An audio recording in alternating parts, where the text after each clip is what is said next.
Hey guys, Triptych here. I just wanted to put together some quick patch notes for the new version that is coming out tonight. Triptych's mod version 3.9b.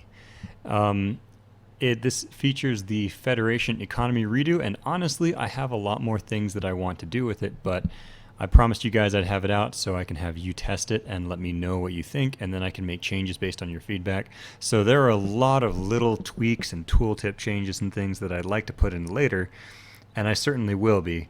But this is the first version. Take a look at it. Let me know what you think is overpowered or underpowered, and if you think I need to increase the price of Monsoons and Intrepids some more.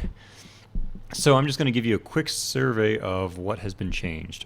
First off, I had discovered that the command passive was not working properly, and I have fixed it. So you will now start to see a significant difference if you use command ships.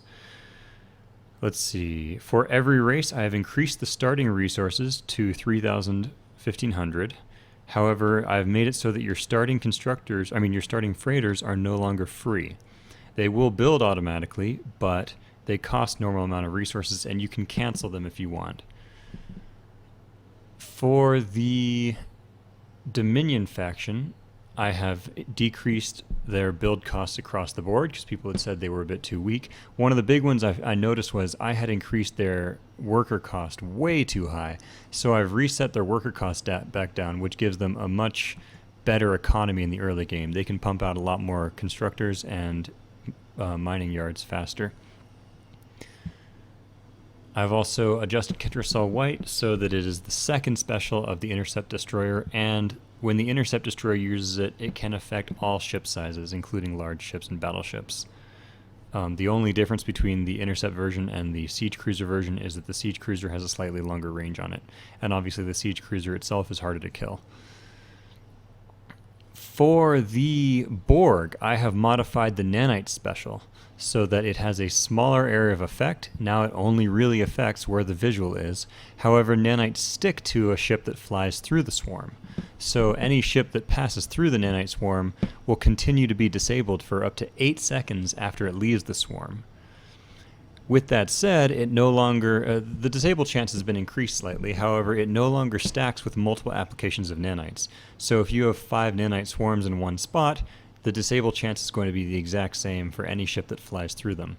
The idea here is to make, one use of nanites a lot better against concentrated small ships, but it might not hit every ship in a big spread out fleet, and then lots of diamonds using nanites at once is not going to do as much as it did before.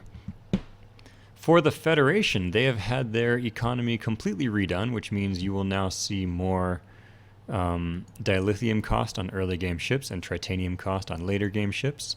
All of their station costs have been reworked a bit. The Antares Yard it retains its cost, which makes it one of the cheaper ones.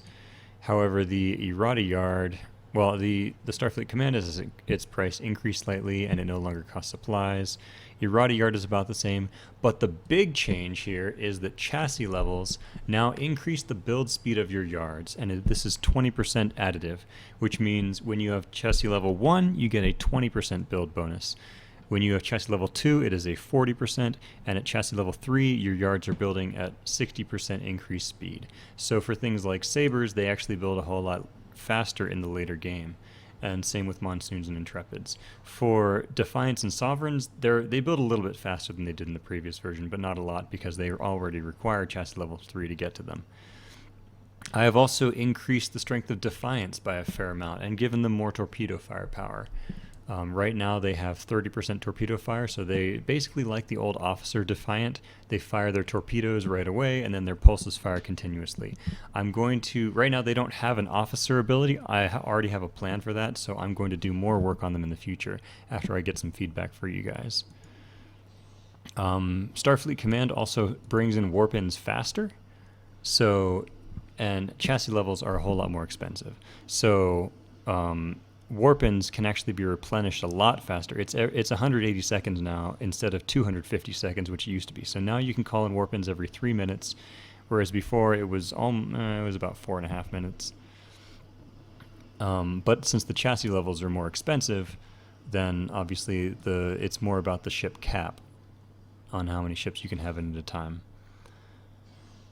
And I believe that is about the majority of the changes. because of the increased build speed, the Federation obviously require a bit fewer yards than other races now. However, their chassis levels are crazy expensive, so they do still have to invest. And I'd like to hear from you guys if they get a bit of a snowball, if they become too overpowered because of the warp-ins, let me know. And the Klingons and Romulans, I believe, remain for the most part unchanged, except for the way that command bonuses are now actually working, which means that, for example, the D'Deridex gives a large bonus to smaller ships, and the Nyrexen can put out more damage than a D'Deridex when there's a Tavara giving a command bonus, because the D'Deridex doesn't get a command bonus. So the Tavara gives a bonus to the Nyrexen, but not to the D'Deridex. And similarly with the Klingons, you can do things with Negvars give ships command bonuses, Foot Peripets, and obviously they'll get a bit of a rework of this when they get their full sweep. Although obviously the Klingons will probably have the smallest amount of changes in them because they've always been a very well-designed faction. So, like I said, give me your feedback. Oh, one more last thing. This update is not optimized for the AI, even though I'm showing you guys an AI game here. The AI exists, it still is fully functional and should not have any crashes. However, the Federation AI is a bit overpowered at the moment because it's using all the fast build times. And I'm planning to come back and rework these some days, but it's a very low priority right now. So AI games will be a bit wonky. To my knowledge, there are no crashes in this version. I've been desperately testing, but I haven't changed a lot of things that will cause crashes.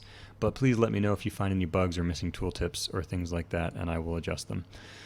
And yeah, based on your feedback, I'm planning to go through a pretty short development cycle, so I'll probably have the next version within another week, is what I'm hoping for. 2 more weeks at the latest, just to fix the bugs that you guys are inevitably going to find in this version. So with that, that's Triptych signing off. Hope you guys enjoy. Hey guys, one more thing I need to add to this.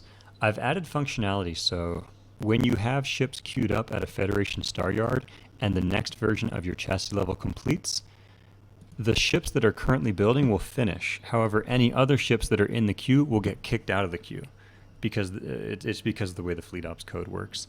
So keep in mind, when you research a new chassis level, you will need to queue new ships up. However, for example, if you had like 10 monsoons queued up, or you had like 4 or 5 monsoons, you finish a new chassis level, there's still a monsoon building, you could queue up 5 more monsoons, and then those will be the new ones with the better build time. And then when when this ship finishes, it would strip out the old ships, but you'd still have 5. I guess what I'm saying is the moment the new chassis level finishes, you can queue up new ships safely. It's just some wonky way that old Armada code works. But yeah, keep in mind, when you research a new chassis level, it will kick ships out of your queues for your Star Yards, and you'll have to re-add them. And I'm considering adding this for the Romulan ships as well in the future, where with the supply depot, so that once you finish the supply depot, your yards will kick all of the non-supply depot build orders out, and you'll put in new ones, because you don't want the old build orders anyway, because they're going to cost the higher supply cost. Okay, with that, Triptych signing off.